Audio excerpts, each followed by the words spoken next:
പ്രിയമുള്ള പ്രേക്ഷകരെ, നമ്മുടെ ചർച്ച ചെയ്യുന്ന നിങ്ങളുടെ നാളെ എന്ന ജ്യോതിഷ സെഗ്മെൻറ്റ്. നിങ്ങളുടെ നാളെ 1200 കുംഭമാസം 25-ാം തീയതി, അതായത് 2025 മാർച്ച് മാസം 9-ാം തീയതി രവിവാരം, ഞായറാഴ്ച. നാളെ ഞായറാഴ്ചത്തെ ശുഭാശുഭ ഫലങ്ങളാണ് നാം ചർച്ച ചെയ്യുന്നത്. നാളത്തെ തൃശ്ശൂർ സൂര്യോദയം കാലത്ത് 6:36 അസ്തമയം വൈകിട്ട് 6:32 നാളത്തെ ഞായറാഴ്ചത്തെ രാഹുകാലം നിങ്ങൾക്ക് സുപരിചിതമാണ്. ഞായറാഴ്ചത്തെ രാഹുകാലം 4:30 മണി മുതൽ 6 മണി വരെയുള്ള 1.5 മണിക്കൂർ ദൈർഘ്യ സമയമാകുന്നു. നാളത്തെ നക്ഷത്രം നല്ല നക്ഷത്രമാണ്. വെളുത്തപക്ഷത്തിലെ പുനർവസു നക്ഷത്രമാകുന്നു. എല്ലാ ശുഭകാര്യങ്ങൾക്കും നാം ഉപയോഗിക്കുന്ന നക്ഷത്രമാകുന്നു പുനർവസു നക്ഷത്രം. നാളത്തെ തിഥിയും കാലത്ത് 8 മണിവരെ ദശമി തിഥിയും അതിനുശേഷം ഏകാദശി തിഥിയുമാകുന്നു. അതിനാൽ നല്ല നക്ഷത്രമാണ്, നല്ല തിഥിയാണ്. സാമ്പത്തിക വിഷയത്തിലേക്കും മറ്റെല്ലാ ശുഭകാര്യങ്ങൾക്കും നാളത്തെ നക്ഷത്രം വളരെ ഉപകാരപ്പെടും എൻ്റെ പ്രിയപ്പെട്ട പ്രേക്ഷകർക്ക്. നാളത്തെ ദിനമാണെങ്കിൽ ഞായറാഴ്ചയാണ്, രവിവാരമാകുന്നു. പ്രായണ ജ്യോതിഷത്തിൽ ക്രൂരഗ്രഹങ്ങൾ ഉഗ്രഗ്രഹങ്ങളായി സങ്കല്പിച്ച 5 ഗ്രഹങ്ങൾ, ആഗ്നേയാൻ പഞ്ചവിദ്ധിത്വം 5 ഗ്രഹങ്ങളുണ്ട്. പാപഗ്രഹങ്ങൾ, അതിൽ സൂര്യൻ പെടും. സൂര്യൻ, ചൊവ്വ, ശനി, രാഹു, കേതു. പക്ഷെ പലപ്പോഴും സ്വഭാവത്തിൽ സാത്വിക ഗ്രഹത്തിലാണ് ഹോരാചാര്യർ സൂര്യനെ പെടുത്തിയിട്ടുള്ളത്. അതിനാൽ നാളെ ശുഭകാര്യങ്ങൾക്കൊക്കെ നിങ്ങൾക്ക് വളരെ അനുകൂലമാണ്. നക്ഷത്രം ഞാൻ സൂചിപ്പിച്ചു, പുണർദം നക്ഷത്രം.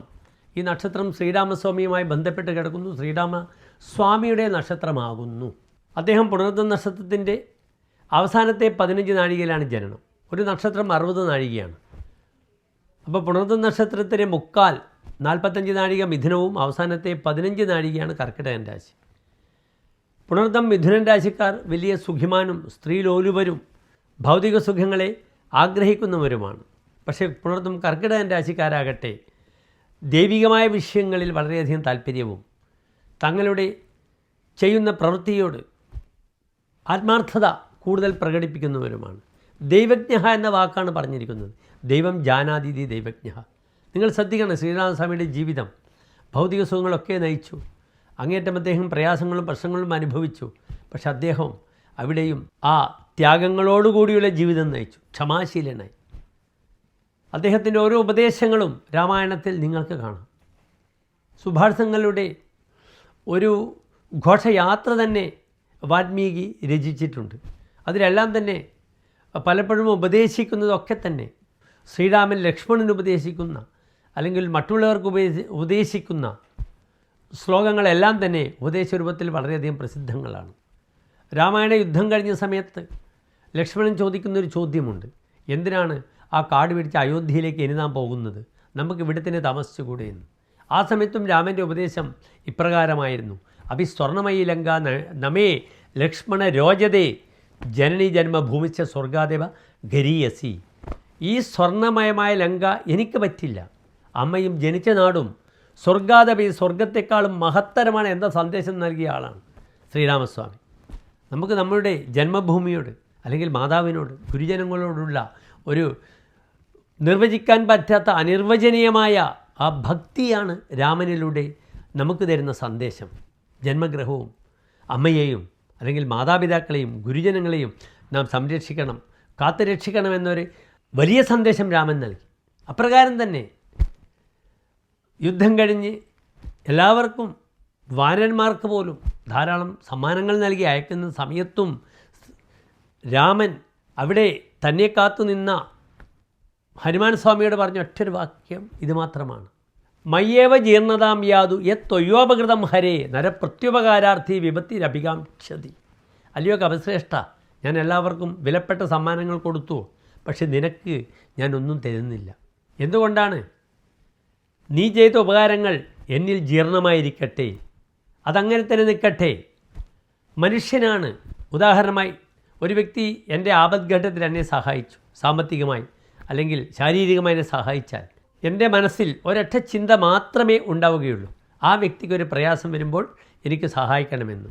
ആ വ്യക്തിക്ക് പ്രയാസം വരണമെങ്കിൽ അദ്ദേഹം സാമ്പത്തികമായും അല്ലെങ്കിൽ ശാരീരികമായും മറ്റ് പ്രശ്നങ്ങളാലും അദ്ദേഹം ബുദ്ധിമുട്ട് വരണം, എങ്കിൽ മാത്രമേ എനിക്ക് സഹായിക്കുവാൻ കഴിയുകയുള്ളൂ. അതുകൊണ്ട് അല്ലയോ കപിശ്രേഷ്ഠ ഹനുമാരെ, നിനക്കൊരു അപകടവും വരാൻ പാടില്ല. അതുകൊണ്ട് നീ ചെയ്ത ഉപകാരങ്ങൾ എന്നിൽ ജീർണമായിരിക്കട്ടെ എന്നാണ് ശ്രീരാമസ്വാമി ഹനുമാന് കൊടുക്കുന്ന ഉപദേശം. അത്ര വലിയ സന്ദേശങ്ങൾ ലോകത്തിൽ മറ്റൊരാളും നൽകിയിട്ടില്ല. ആ പുണർന്ന നക്ഷത്രമാണ് നാളെ സംജാതമാകുന്നത്. നിങ്ങൾ ശ്രീരാമസ്വാമിയുടെ ആ പുണ്യദിനം നക്ഷത്രത്തിൽ അദ്ദേഹത്തിന് വേണ്ട വഴിപാടുകൾ തുളസിമാല പാൽപ്പായസം വഴിപാടായി ചെയ്യുക. ഉച്ചസ്ഥേ ഗ്രഹപഞ്ചകെ സുരഗുരോ സേന്തോ നവമ്യാം തിഥൗ ലഗ്നേ കർക്കിടകെ പുനർവസ്യുതേ മേഷം ഗതേ പൂഷണി. 5 ഗ്രഹങ്ങൾ ഉച്ചസ്ഥരായ സമയത്താണ് ശ്രീരാമസ്വാമിയുടെ ജനനം. സൂര്യൻ മേടത്തിൽ നിൽക്കുന്നു, വ്യാഴം ലഗ്നത്തിൽ ഉച്ചസ്ഥനായി നിൽക്കുന്നു, ചന്ദ്രനോടുകൂടി ഗജകേസരി യോഗം ചെയ്ത് വ്യാഴം 9ാം തിഥിയിൽ നിൽക്കുന്നു. നവമി തിഥി, അതാണ് ശ്രീരാമ നവമി. നിങ്ങൾ കേട്ടിട്ടില്ലേ? വെളുത്തപക്ഷത്തിലെ നവമിയിലാണ് ശ്രീരാമസ്വാമിയുടെ ജനനം.